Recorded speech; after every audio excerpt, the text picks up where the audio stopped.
Speaker of the House, Mike Johnson, joining us on KCMO Talk Radio 95.7 FM. We are streaming, as always, in Kansas City and around the world on the KCMO Talk Radio app. Mr. Speaker, we appreciate your time in Kansas City. Thanks so much for being here. As we enter day 8, I see that Minority Leader Jeffries yesterday rejected an offer to extend these Obamacare subsidies for one more year. How surprised were you by that?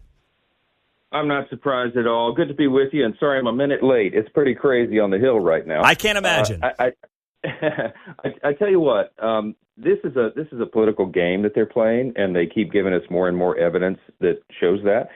This whole issue about the extension of the Obamacare subsidy is an end-of-year issue. That subsidy does not expire until December 31st. So I just want to tell you, members of Congress, Republicans and Democrats, we're always planning to have this deliberative discussion and debate about how to reform that if indeed it's going to be extended. We were always planning to do that in the month of October and November before it expired. But they had bootstrapped that issue, and they had pulled it into the September fiscal year funding debate because they had to, quote-unquote, show a fight against President Trump. That's 100% what this is about. Everybody has to remember we passed a clean continuing CR, and that's just a simple way of saying the thing is 24 pages long. It is the bare minimum. It is exactly what's needed to keep the lights on so Congress could keep doing its work.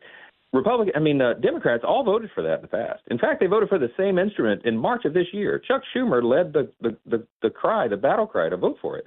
But now they've changed their tune because they've got to show a fight because there's a Marxist wing of the party now that is rising, and they're all worried about their own political futures. They got to show a fight to those guys. That's what this is about. So what do you say to folks, and we just had a caller on who said, boy, I hope that the Republicans aren't caving in any way based on that offer yesterday. What was your intention with that offer that you gave to Hakeem Jeffries?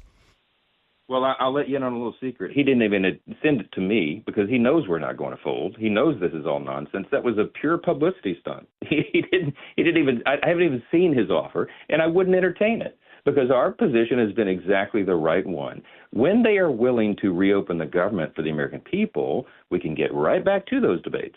But that is not an issue for today. We have one issue before us.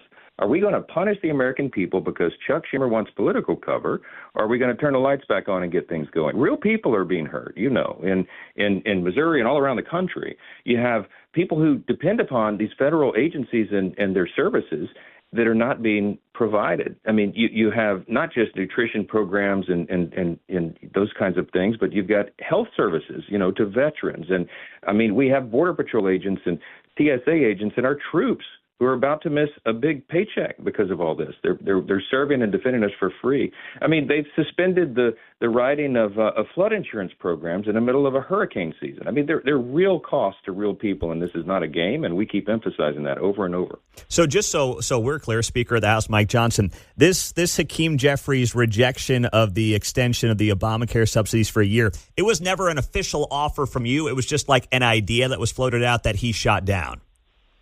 No, it didn't even come from me. This is some rumor or someone written about. No, that was okay. No, I'm not dealing with them on that. I've been 100% consistent. We're not even entertaining that discussion until they stop acting like children and turn the lights back on and get Congress working again. Got it. That's what I thought. Okay, Speaker of the House Mike Johnson's on KCMO. So we're starting to hear some issues at airports around the country. Air traffic controllers are starting to, get concerned and potentially balk at showing up to work. How does that layer and that next step of this shutdown impact what may end up happening here in the hours, days, and weeks to come, I guess? Well, it's a very important question. I mean, I think the longer this lingers, the more damage is done in more areas to more people. And you would hope, you would think that more and more Democrats would come to their senses and vote the right way. We have 3 Democrats voting with the Republicans in the Senate to do the right thing. But this is a math problem. Everybody remembers from civics, right now you got to have 60 votes in the U.S. Senate to pass a piece of legislation, to pass a CR. We only have 53 Republicans. So we need a handful of them to break ranks and do the right thing and stop running from their Marxist, crazy left base. Truly, that's what this is about. Remember, Schumer leads the Democrats in the Senate. He's from the state of New York. They're about to elect an actual Marxist as the mayor of New York City, America's largest city, the once cradle of capitalism. And that terrifies Chuck Schumer. The man's been in Congress for 44 years. I was 9 years old, Pete, when he got elected to Congress, okay? And he is yesterday's flavor, and he is afraid that the Marxists are going to remove him from his cherished Senate seat. And so that's what all of this is about. He wants to show that he's, put his dukes up and he's fighting President Trump. So they've manufactured these issues to try to justify that. And in the meantime, as you know, real people are being hurt. Do you think that also part of their political calculation here is to, in some ways, hope the president does start laying people off, and then they can use that and use their friends in the media to spin this, oh my goodness, look at all these people the president's laying off, to try to basically win this political battle that appears to be going on right now? Do you think that's part of their short and long-term plan? It probably is, and as you know, there are imply. I mean, the mainstream and legacy media have been 100% in the can with the Democrats. They're literally repeating their false narrative talking points over and over. We've had to call them on it, but that may be part of the calculation. I think they've got their fingers crossed, and they're hoping beyond hope that somehow, the Republicans will be blamed for this. But everybody needs to remember the simple fact. It is the Republicans who have voted and advocated repeatedly, consistently, in a united fashion to keep the government open. I mean, the White House, the president himself, the Republicans in the Senate, and, of course, the Republicans in the House have all been 100% united to do the right thing. The Democrats manufacturing the crisis, and they're going to own the catastrophic consequences. This is real damage to the country in terms of our economy. We'll lose tens of billions of dollars in GDP every week that the government is shut down. I mean, the reverberation of this will go on, and I pray that they will come to their senses in the next couple of days and make this end. So do you think that any layoffs at the federal level from the president and his staff will or are on hold for the time being until we see how the next few days play out? Well, I can tell you that they've been as merciful as possible. They have withheld. You've not seen mass firings or any of these things that they all projected. The Democrats projected, because the president doesn't want hardworking Americans to be adversely affected by this. He's desperate to get this resolved. And in fact, I was in the Oval Office with the president a week ago when he urged Chuck Schumer and Hakeem Jeffries not to take this step. They did it anyway. And so, yes, I think what's happened is Russ Vought, who runs the Office of Management and Budget, is in a very difficult position. Whomever is in that position and whatever administration is serving the country at the time of shutdown has to make very difficult choices, because the funding streams have stopped, and he's got to sit down and basically triage the federal government. He's got to say, well, what are the most essential services, personnel, and policies, and which are not, and make those tough decisions. I don't envy him. No one does. And he doesn't like that job, but the Democrats are forcing him to do it. Mr. Speaker, how do we break the cycle of shutdowns and partisanship each time the budget or debt limit issue comes up? Great question. I've been working on that since I became Speaker 2 years ago.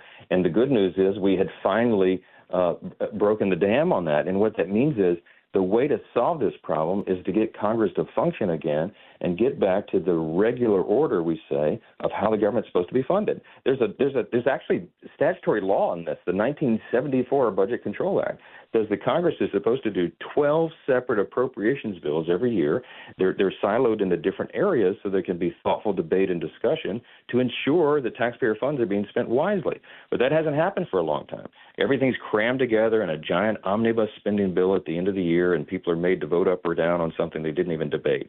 Well, we've broken that. And I'm proud to tell you this year we did 12 separate appropriations bills through the House Appropriations Committee. We passed 3 of them off the floor. We're in the process of doing the rest. The Senate passed 3 of their own appropriations bills for the first time in many years.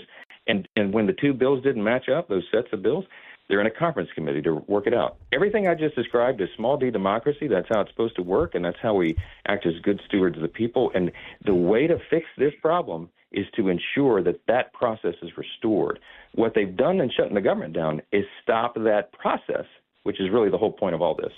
Makes sense. Speaker of the House Mike Johnson on KCMO in Kansas City.